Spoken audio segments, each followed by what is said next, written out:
How do you deal with pickpockets on your event? Who could answer this question more effectively than a thief himself?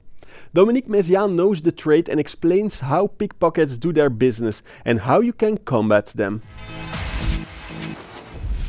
Hi, Dominique. Welcome to our studio. Hi, Kevin. I still have my wallet and my watch. Yes, you do.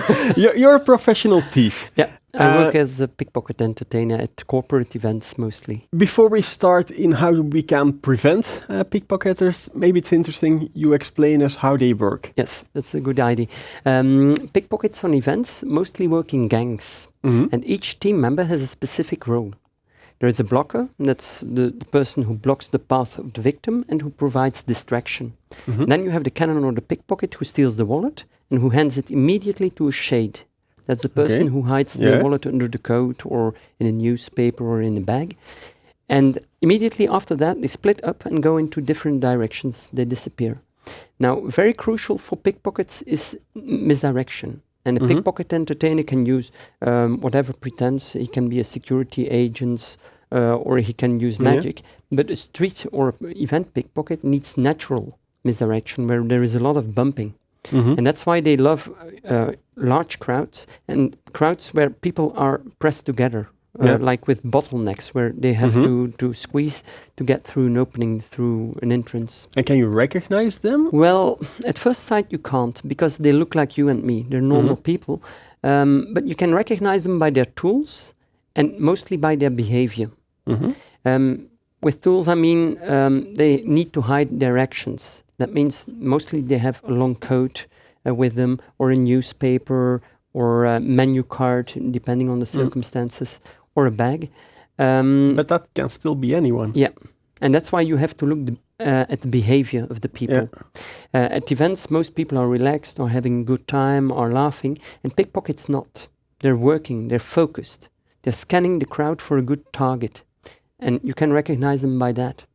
And there are also very specific, or there is specific behavior at events. For instance, if you have a lineup for an entrance to get in, and someone seems never get through that entrance, then he's working the crowd, he's stealing.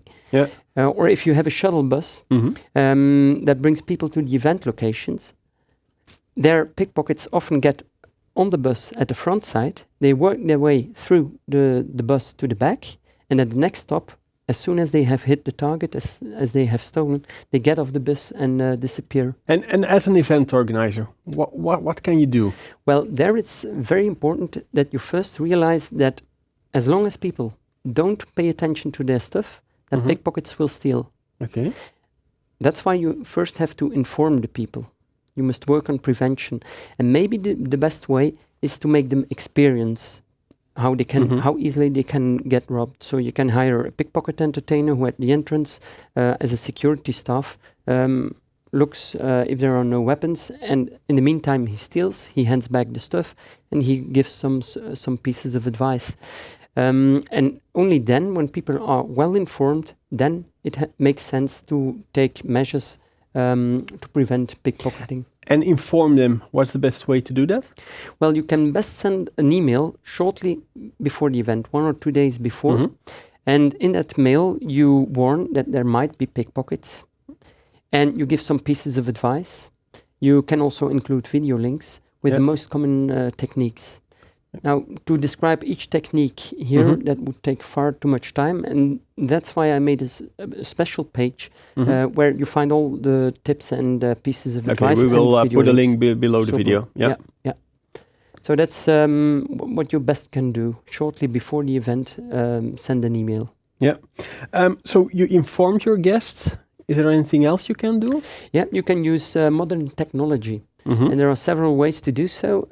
Unfortunately, there are no event apps, as far as I know, that focus on security features, but some, like the one offered by Crowd Compass, can be used as such. Okay. And that's because they offer the possibility to use push messages and beacons. And beacons are smart devices that you can put on a door or on a wall. And using Bluetooth, those smart devices, those beacons, can determine the exact location of people and objects.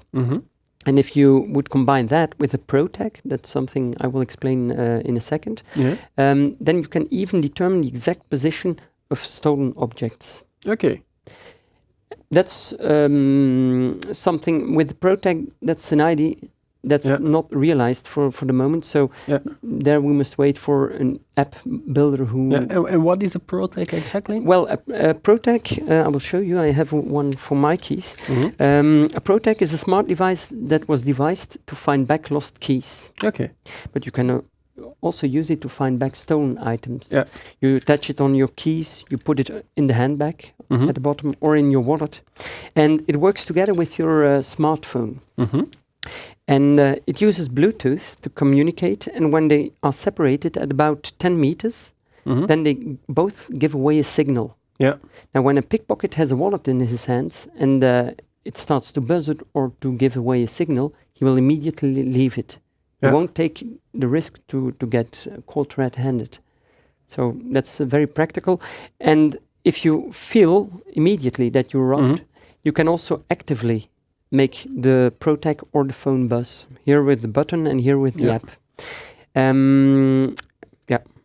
And should you also ask your visitors to inform you whenever something happens, because that can help indeed, to track that's people a very down. good idea. An idea that also is used by the police to prevent home theft, and that's to create WhatsApp security group. Okay. And when you send email with the warning, you invite the people to join the group, and you insist on using it only for security alerts. Otherwise, they get lost between the messages. So only for security alerts. And you ask also that the victims, that they specify the date or the time and the location of the theft, the modus operandi, and if they recognize the thief, that they give a description. So the organizer can act on it, and the security people. And the victims too. That's the big advantage of WhatsApp. It's free, and it works in both directions. What saves time. But then they need to subscribe up front to the group, of course. That's best. But that doesn't take a lot of time. You gave some tips on what we could do. Are the things we shouldn't do? You should avoid bottlenecks, as I said, but you can't always do that. If you have an escalator or if you... or an entrance. Even there. Sometimes if it's outside, okay, you can make the entrance larger. You can, or make several rows. But indeed, sometimes you can't. If it's a building, the door is there and you can't do it. But then it's a good idea to place a security agent in uniform there. And that's to discourage the pickpockets. And in addition, you can also ask a volunteer or someone from the organization who's not too much like a bodybuilder. Are they afraid from bodybuilders? Pickpockets. If you have a pickpocket, if you have a police agent, for instance, or a security agent, and he looks like a bodybuilder and he has the eyes of a hawk, then a pickpocket will leave him alone. He won't take the risk. But if you have a thin, fragile man or woman who has a wallet plain of paper and a ProTag that sticks out of the hip pocket, he's an easy target. And if he goes in the crowd, he will be stolen normally. And then he can alert the security staff that helps with the intervention. And then there is maybe one final tip that is very important, that a lot of people do. Don't place warning signals on the location. That's a strange tip. I would think that would be a good thing. No, because when people see a warning sign, they will feel where is their wallet. And pickpockets stand there, and then they signal to their other thieves, where is the wallet, and they know where to go. Dominic, thank you very much for coming over to the studio. It was my pleasure. And you at home, thank you for watching our show. I hope to see you next week.